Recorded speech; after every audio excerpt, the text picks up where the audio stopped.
Next, we have Maurice Alper. So Maurice is also a PhD researcher at Tel Aviv University under the supervision of Hadar Averbuch. And the fun fact about Maurice is that when he was in high school, he won the gold medal in the linguistics Olympics.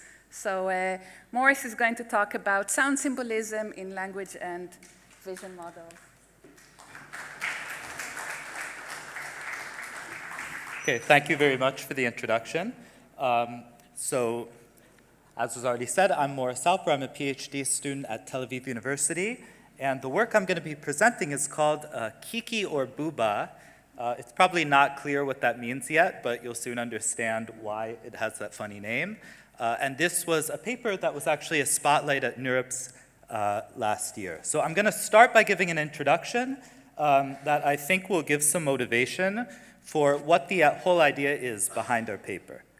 Okay, so I'm going to start by showing you two different images that were generated by Stable Diffusion, which takes text and converts it into an image. It generates an image. And they were both generated with this prompt, a 3D rendering of a blank-shaped object. In the place of the blank, we put a pseudo word, so a fake word. For one of them, the pseudo word was Bouba, and for the other one, the pseudo word was Kiki. What do these mean? They don't mean anything. Just kind of go with how they sound and try to think which object was generated by which word.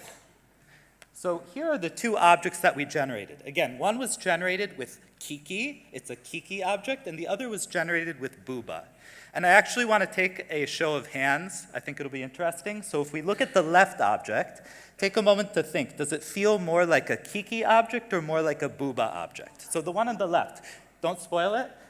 Let's take a show of hands. Who thinks the one on the left is Kiki? Okay, a few people. Who thinks the one on the left is Bouba?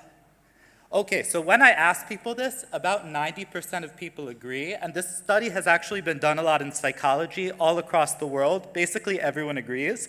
If you're one of the few people who doesn't agree, I don't know what to tell you, because most people agree on this. So indeed, when we input these words into Stable Diffusion, actually the left one was generated with a prompt, a Bouba object, and the right one was generated with a prompt, a Kiki object. And to most people, it feels right.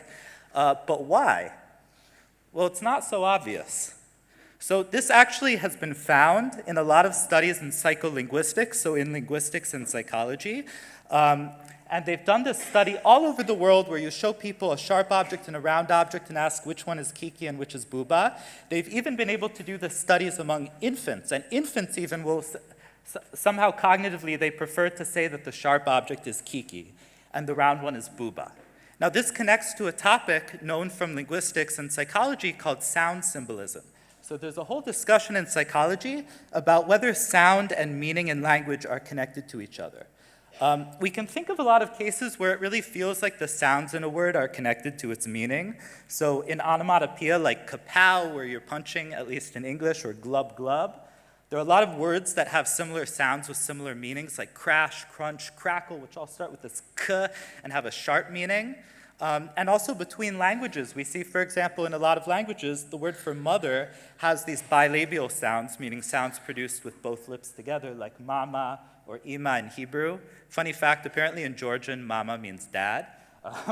But interesting fact. On the other hand, in philosophy, there have been claims dating back to the famous philosopher and linguist Ferdinand de Saussure, who famously said, the sign is arbitrary, meaning in his claim, there's no connection between sound and meaning in language. Why do we call it a tree in English and etz in Hebrew? Well, it's just a random, arbitrary collection of sounds, which may be true in a lot of cases, but it really seems like there are certain psychological cases where we prefer certain sounds for certain shapes or certain meanings. So the question that we ask in our work is, okay, what about VLMs? So models like Stable Diffusion.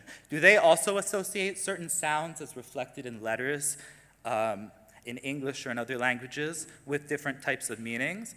And the whole work is about how do we actually test this. Now we think this is important because we're working with a lot of powerful foundation models nowadays, but we don't always understand how they work.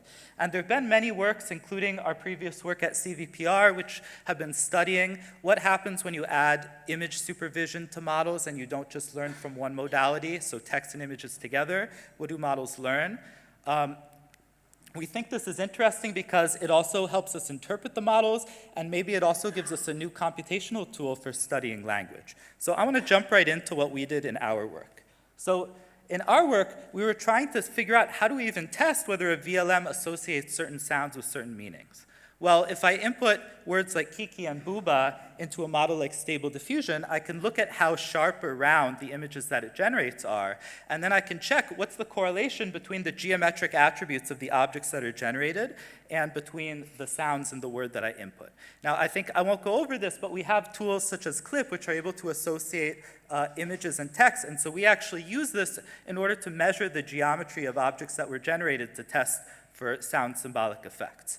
So, for example, I can take an image like the one that was generated with the word Bouba, and I can compare it to words like sharp, to words like round, to words like rotund, and to see which axis the image is closer to. And then I can check whether that's correlated with the sounds in the word that were used to generate this image. So in our particular case, we selected these sets of different words, so sharp, spiky, angular, jagged versus round, circular, soft, fat, chubby, etc. And if I actually look at the clip embeddings of these words, that gives me the one-dimensional axis in clip space that represents how sharp or round an image is, which we also verified using other methods like looking at corner detections in images. So this is very robust. And that gives us a way to measure the geometric properties of an image that's generated. Now, we can take such a generation, okay, and we can embed it and check how close it is to this probe vector that's probing the semantic direction. So for example, maybe I embed a stable diffusion generation using Clip and check how close it is to this axis. Or I can even test this on Clip itself by embedding text, like a Bouba-shaped object, and checking whether the text Bouba itself is closer to the sharp words or closer to the round words. And I'll just say really briefly, because I don't have time to go into detail, but we actually didn't just put in Kiki or Bouba. We put in pseudo words that we created by looking at all the possible combinations of different sounds in language, different phonemes in English, which are already categorized based on what's known from psychology and linguistics about which sounds are sharp or round. So like t, k, s are more sharp, b, d, g, m, etc. are more round. That gives us our pseudo ground truth that we can compare to in clip space, and we can generate all of these funny pseudo words such as kitiki, pepapek, ccc, etc. And then we check for whether they're closer to the round axis or closer to the sharp axis. And what we found is that there's actually a very robust correlation. So if I look at these generations like a kataka-shaped object, we see that the image that's generated is very close to the sharp axis, or a magama-shaped object is very close to the round axis, and it's also constructed using round sounds. And you can also quantify this by looking at correlations. I'll also just say really quickly that in addition to scoring pseudo words in this manner, we can also score real English words by looking at whether they're closer to fake words like Bouba or whether they're closer to fake words like Kiki. And we find that in English, words like potato are closer to Bouba and spike is closer to Kiki.